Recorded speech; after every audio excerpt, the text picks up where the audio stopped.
आज हम लोग बात करेंगे नेक्स्ट टॉपिक के बारे में। वो टॉपिक है cardiovascular system, human anatomy and physiology first का। हम देख रहे थे कि जो भी मल्टीपल चॉइस क्वेश्चन होते हैं गवर्नमेंट एग्जाम के लिए, वो देखेंगे किस तरह से क्वेश्चन आते हैं। इस जो क्यूज मैंने बनाया है, जो मल्टीपल चॉइस क्वेश्चन आपको प्रैक्टिस करवा रहा हूँ और प्रोवाइड करा रहा हूँ, इसमें ये है कि आप क्वेश्चन तो ठीक है, लेकिन क्वेश्चन को माइंड में इमेजिन करिएगा कि जो एक्सप्लेनेशन मैं दिया हूँ विथ डायग्राम के साथ दिया हूँ। किसके साथ दिया हूँ?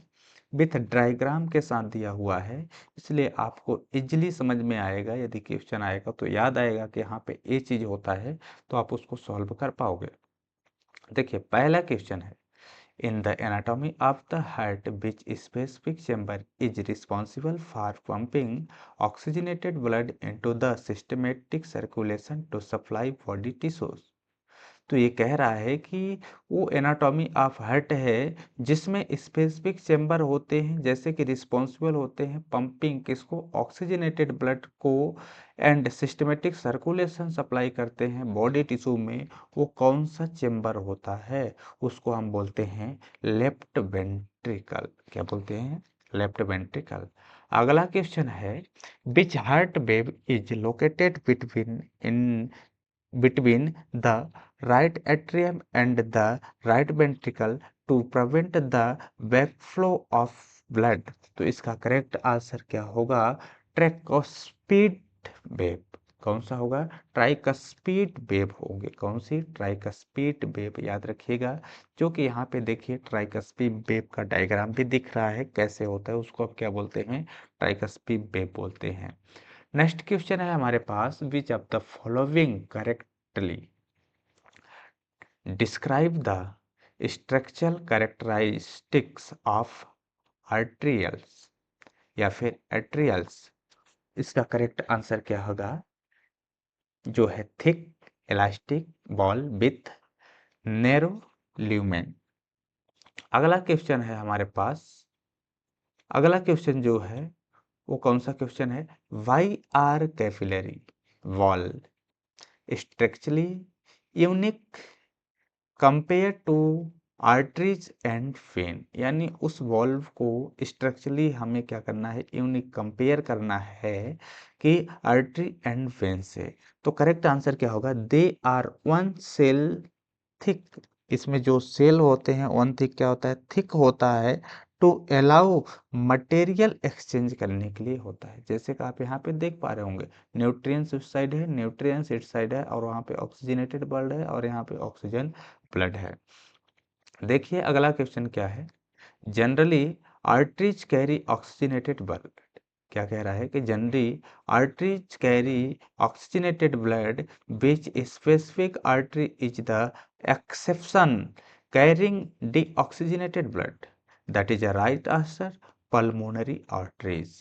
Here pulmonary arteries. And next question जो हमारे पास होने वाला है वो क्वेश्चन होगा बहुत शानदार।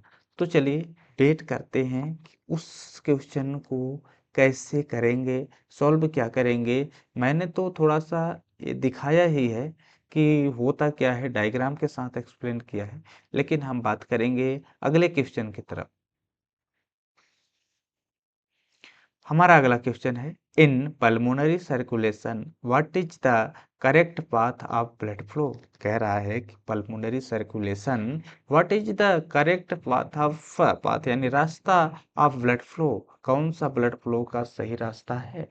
तो इसका correct answer right ventricle, lungs and left atrium, जो कि डायग्राम के माध्यम से भी देख पा रहे होंगे कि इस तरह से फ्लो होता है, जो करेक्ट पाथ है। ठीक है।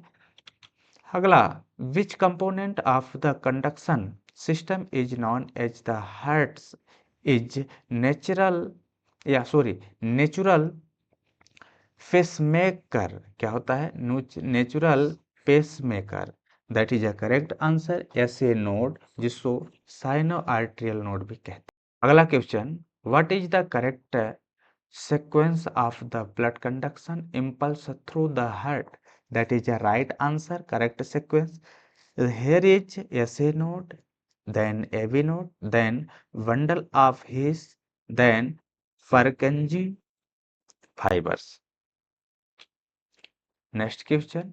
A single heartbeat consists of contraction and relaxation phase. What is the term for the contraction phase? Here is correct answer systole. क्या होगा? सिस्टोल होगा। सिस्टोल और डायस्टोल दो चीज आप लोगों ने भी पढ़ा होगा, तो इसका करेक्ट आंसर क्या होगा? Systole. What is the approximate duration of one complete cardiac cycle at a normal heart rate? यानी कह रहा है कि क्या होता है approximate duration, समय complete cardiac cycle की, यानी जो cardiac cycle हमारे शरीर में चलती है, complete होती है, वो 0.8 सेकेंड में complete हो जाती है। तो that is a correct answer, 0.8 second. याद रखिएगा 0.8 second. Next question, how is cardiac output calculated? Cardiac output को कैसे कैलकुलेट करते हैं? तो याद रखिएगा heart rate into stroke volume. क्या? Heart rate into stroke volume equal cardiac output check किया जाता है, यानी कैलकुलेट कर लिया जाता है।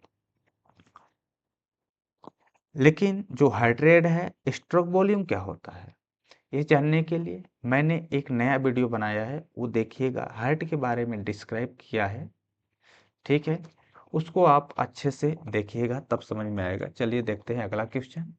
Which part of the autonomic nervous system is responsible for decreasing the heart rate?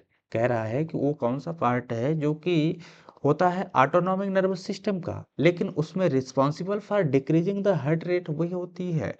There is the imbalance होता है, तो जो डिक्रीज होता है वो क्या होता है? Parasympathetic nerve. कौन सी होती है?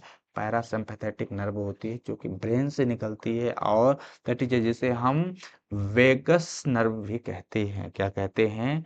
वेगस नर्व भी कहते हैं। अगला question, blood pressure is the force exerted on arterials wall. What is the standard normal blood pressure reading? क्या होती है? Blood pressure, normal blood pressure की रीडिंग क्या होती है एक स्वस्थ व्यक्ति की? 120/80 mmHg होती है। याद रखिएगा।